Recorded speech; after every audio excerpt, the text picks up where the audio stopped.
Saan na po yan, te? Paano malaman na luto na? Aba, Oh, kuha, dayami. Namaos na ako, guys. Yung ginagawa ko na dito. Ginatakot. Kuya, magmask ka. Naku po. Ito.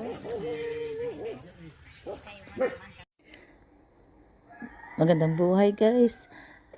Sana po ay palagi kayo nasa mabuting kalagayan at medyo okay na po tayo dahil sa ating karamdaman. So for today's video guys ay makikita nyo na nanggaling kami sa Pangasinan Infanta nang dahil po sa pagkawala ng aming isang pamangkin, isang kapamilya. So naihatid na po siya sa huling hantungan. At kung makikita nyo po ay ang mag-asawa, ang kuya ko at ang ate ko na 75 years old at 80 years old.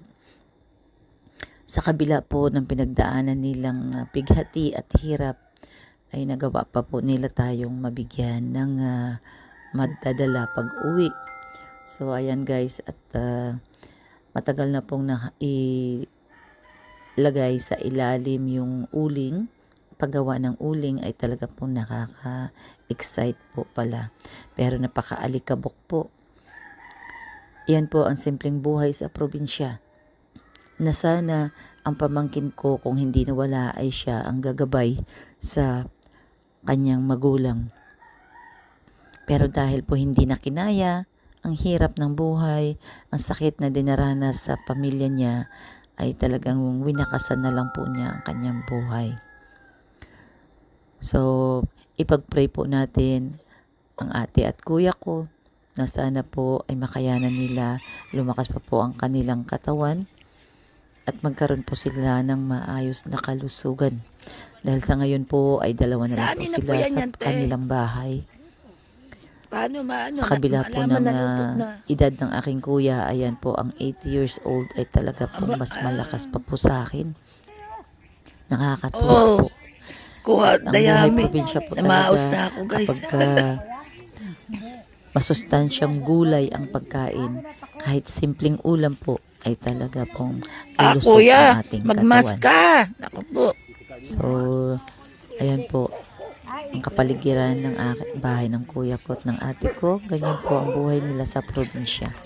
Napakasarap po, malamig ang hangin. Talagang as in walang lamok guys.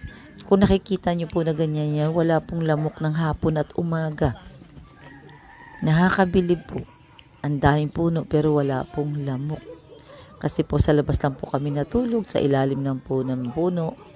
At doon po sa sasakyan na inakila namin. At bukas naman po. Wala po talagang lamok guys. Nakakatuwa.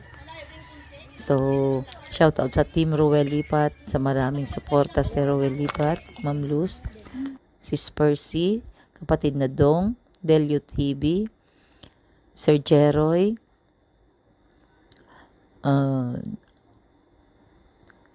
Christy Alforte at sa mga solid supporters, May 17 Ilocana, JSM, Darin Dobson, Kuya Jer, Ate Jo, ayun, Kuya Mar Biranya, ayun, thank you so much. Shout out po sa lahat at sa kanilang mga anak. Kay Kate, shout out sa iyo Kate. Sana palagi ka nasa maayos na kalusugan. Ayun. At maraming salamat po. Shout out kay Joanne Wanmig. Ayun. Kukunti na lang po tayo sa ating team. Kaya po sana ay palagi po tayong magsuportahan. Ayan. God bless po.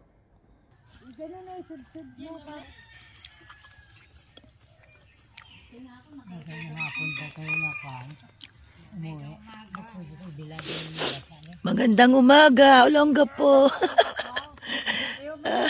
Mga dayo.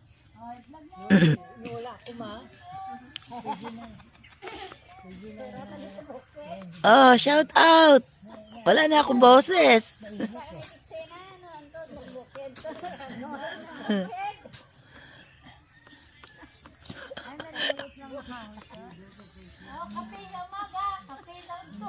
May kaway-kaway pa eh, artista. Ano?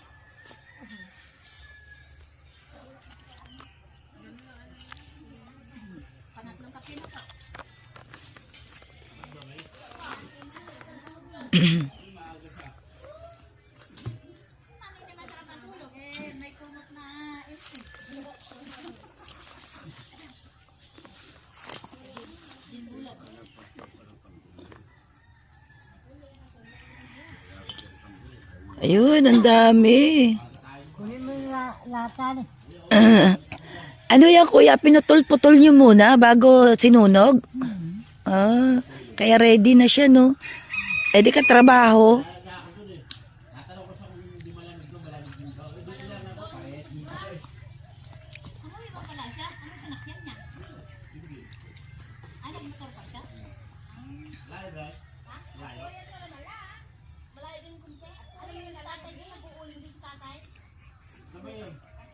Para hindi na maraming pulot.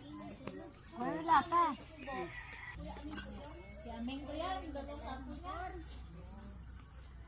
Para lumamig, ilabas na. Mainit pa siya, te.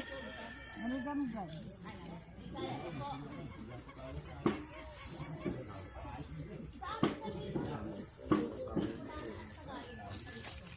Hawakan mo nga.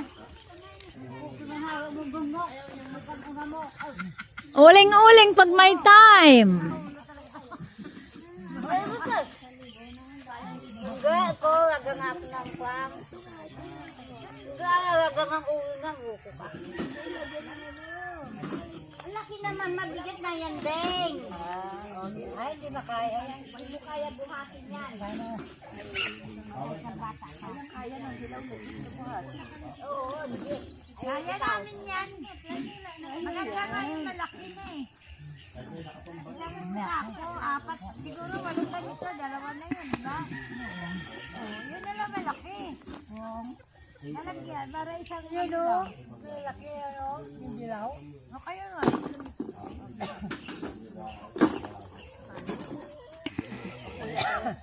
Pala ko yan. Pala, madudurog yan ang pinala. Ganda ng palay, oh.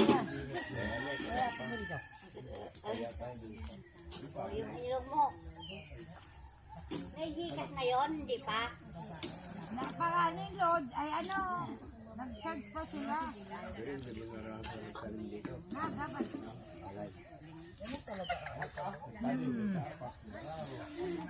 Naku, Gina. Atakin ka na karon, di po gaya. Malis ka dyan.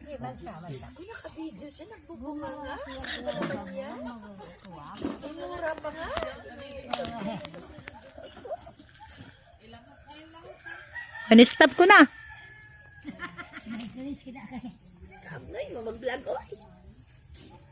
Talking to the moon.